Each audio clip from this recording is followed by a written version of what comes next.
Good evening বন্ধুরা, রাত্রিবেলা রান্না শুরু করেছি। সবাইকে অনেক ওয়েলকাম আমার ব্লগে। দেখো এখানে নিয়েছি গলদা চিংড়িগুলোকে আমি ধুয়ে নিয়েছি। ফ্রিজে বরফ হয়েছিল জানো তো, সেই কারণে ধুতে একটু টাইমও লেগেছে। বরফ হয়েছিল, তারপরে যে হলুদ আর নুন আমি মাখিয়ে নিচ্ছি। তেল গরম হয়ে গেছে এখানে।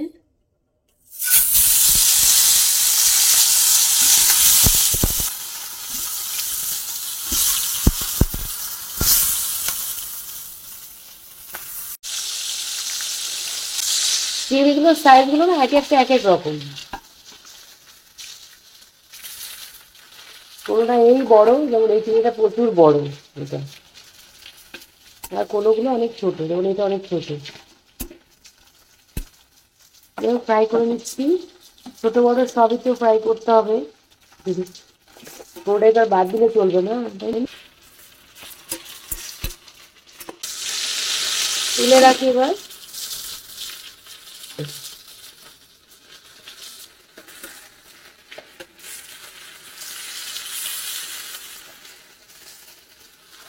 এবার আমি মশলাগুলো করে নেবো। চিংড়িটা নামিয়ে রাখার পর এই যে তেলের মধ্যে পেঁয়াজ ভাজছি, আর এখানে একটা মশলা করেছি, এর মধ্যে টমেটো, আদা, কাঁচা লঙ্কা আছে, এটা এবার দিয়ে দেবো।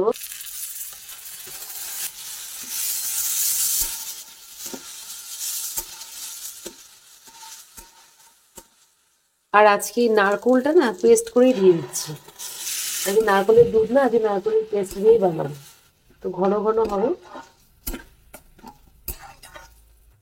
এবার এর মধ্যে একটু হলুদ গুঁড়ো, জিরের গুঁড়ো এগুলো দেবো, নুন দেবো, দিয়ে দিলাম, নুন দিলাম।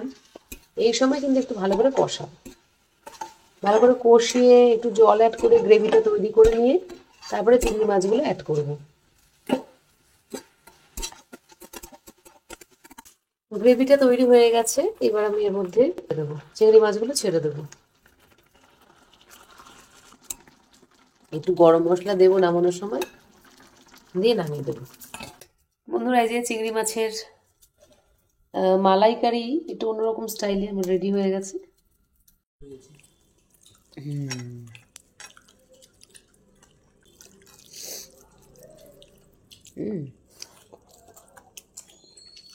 গুড মর্নিং ফ্রেন্ডস, রান্নাবান্না যেটুকু করার ছিল করে টোরে আমি রেডি হয়ে গেছি। স্নান টান করে দেখো ড্রেস ট্রেস পরে নিয়েছি। এখনই বেরোবো, একটু টিফিনটা অবশ্য নিয়ে নেব। তো তোমাদেরকে একটুখানি সকালের শুভেচ্ছা জানিয়ে আমি ভাবছি যে এখন বেরোবো। তো চলো এবার স্কুলে যাব। স্কুলে তো আর খুব বেশি কিছু দেখাতে পারবো না, যদিও গতকাল থেকে ব্লগটা স্টার্ট করেছি, তোমরা একটা রেসিপি দেখে নিয়েছো। চলো এরপরে যেটুকু পারি যা পারি অবশ্যই তোমাদের সাথে শেয়ার করবো।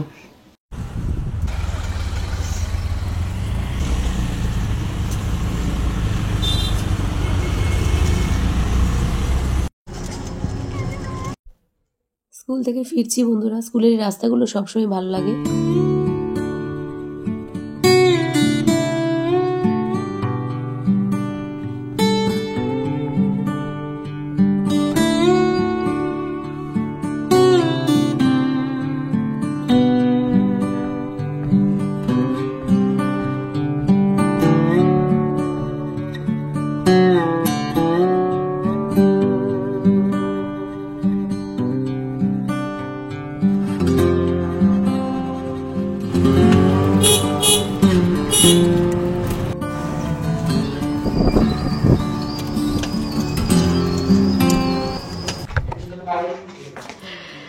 বন্ধুরা, চলে এসেছি বাড়িতে, আর এসে গরম গরম চপ খাবো। কিসের চপ বলো তো? লঙ্কার চপ আর ফুলকপির চপ। আমি দেখাচ্ছি কিরকম দেখতে। দেখতে যেমনই হোক, মানে দেখার উপরে যাবে না, খেতে একদম ফার্স্ট ক্লাস। আগেও খেয়েছিলাম, তো এবার আমি আগে থেকেই জানি যে দারুণ খেতে। ওই দোকানটা যা বানায় না। এই যে এই সেই চপ, এটা লঙ্কার চপ, এটা ফুলকপির চপ।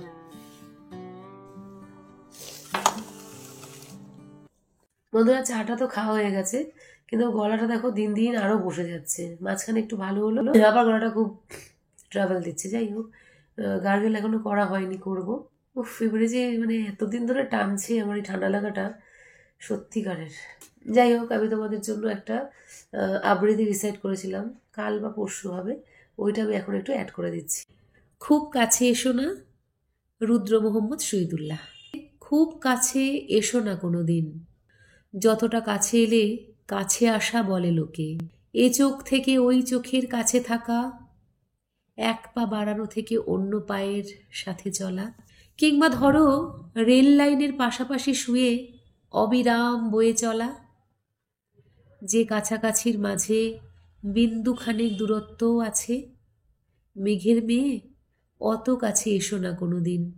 দিব্যি দিলাম মেঘের বাড়ির আকাশ কিংবা আলোর শাড়ির, তার চেয়ে বরং দূরেই থাকো, যেমন দূরে থাকে ছোঁয়া, স্পর্শ থেকে, রোদ্দুরের বুক থেকে উত্তাপ, শীতলতা থেকে উষ্ণতা, প্রেমের খুব গভীর ম্যাপে যেমন লুকিয়ে থাকে ভালোবাসা, তেমন দূরত্বেই থেকে যেও।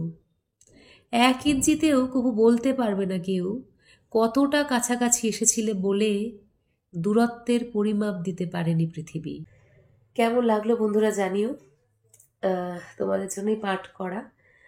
আর এখন আমাকে যেতে হবে রান্নাঘরে, কারণ রান্না বান্নার একটুখানি পাঠ রয়েছে, মানে মাছের ঝোল করতে হবে। ছেলে আজকে যায়নি, কালকে ছেলের এক্সাম, ও সকাল সকাল বেরিয়ে যাবে। কালকে সকাল 10টা থেকে এক্সাম, তো কাল সকালবেলা বেরোলেও চলে যেতে পারবে। তো সেই জন্য আজকে রয়ে গেছে। তো আমি এখন রান্না করতে যাব, কাতলা মাছের ঝোল করব একটু, আর দেখি টুকটাক কিছু করার থাকলে করে নেব। আর কাল সকালবেলা এতটুকু রান্না করতে পারবো না, কারণ কালকে স্কুলে আবার শাড়ি পরে যেতে হবে একটু। তো সেই জন্য শাড়ি পরার দিকে একটুখানি টাইমটা বেশি রাখতে হবে। আর কাল যে শাড়িটা পরবো ভেবেছি সেটা মোটামুটি সিলেক্ট করা হয়ে গেছে, তো সেই জন্য ওই দিকে চাপটা কমে গেছে। তো কাল জাস্ট পরে চলে যেতে পারবো। কালকে একটা বিশেষ কারণে স্কুলে শাড়ি পরে যেতে হবে, যেহেতু স্কুল, তাই শাড়ি পরে গেলে খুব ভালোই হয় রেগুলার। কিন্তু এখন তো রেগুলার শাড়ি পরার চল নেই স্কুলে, তো তাই মাঝে মাঝে একটু শাড়ি পরতেই হয়। আর আমার সেটা খারাপ লাগে না, কারণ শাড়িগুলো আলমারিতে পরে পরে পরছে। তো হ্যাঁ, একটু টাইম বেশি লাগে, যেহেতু আজকাল চুড়িদার পরে বা সালোয়ার পরে কুর্তি পরে অভ্যাস হয়ে গেছে। তো বুঝতে পারলে, এখন আমার ফার্স্ট কাজ যেটা হবে নিচে গিয়ে, সেটা হচ্ছে একটু গরম জল করব, করে হাফ ডিসপ্রিন দেবো। আমি হাফ করে ডিসপ্রিন দিই, জানো তো, ফুল দেবো নাকি ভাবছি। দেখি একটু বেশি করে জল নিয়ে আজকে ফুল একটা ডিসপ্রিনই দেবো, দিয়ে ভালো করে একটু গার্গেল করব। গার্গেল করলে কাজ হচ্ছে। কাল রাতেও কিন্তু আমি গার্গেল করেই ঘুমিয়েছি, আজকে সারাদিনে করা হয়নি। তো যাই হোক, একটু নিয়ম করে করতে হবে গার্গেলটা। গলাটার জন্য কথা বলতে গিয়ে হাঁপিয়ে যাচ্ছে। আর স্কুলে গিয়ে যেহেতু যেহেতু একটু কথা বলতেই হয়, ওই কারণেই গলাটা রেস্ট পাচ্ছে না। স্যাটারডে সানডে রেস্ট পাওয়ার পর মানডে কিন্তু একদম ঠিকঠাক ছিল গলাটা। ও, তো বন্ধুরা আজকে শেষ করি, এখন রান্নাটা করতে যাই। রান্না করতে করতে একটা নতুন ব্লগ শুরু করা যাবে। তোমাদের সবাইকে টাটা জানাই, বিদায়। খুব ভালো থেকো, আনন্দে থেকো, শরীরটা সুস্থ রেখো, সুস্থ রাখার চেষ্টা করো। মানে যা ওয়েদার রয়েছে তাতে সত্যি মানে একদম সুস্থ থাকা যাচ্ছে না। হয় সর্দি, গলা ইনফেকশন, এগুলো লেগেই রয়েছে, জ্বর জ্বালা। তো তার মধ্যে দেখি ভালো থাকতে হবে, মুখে হাসি রাখতে হবে। Bye, take care, love you all.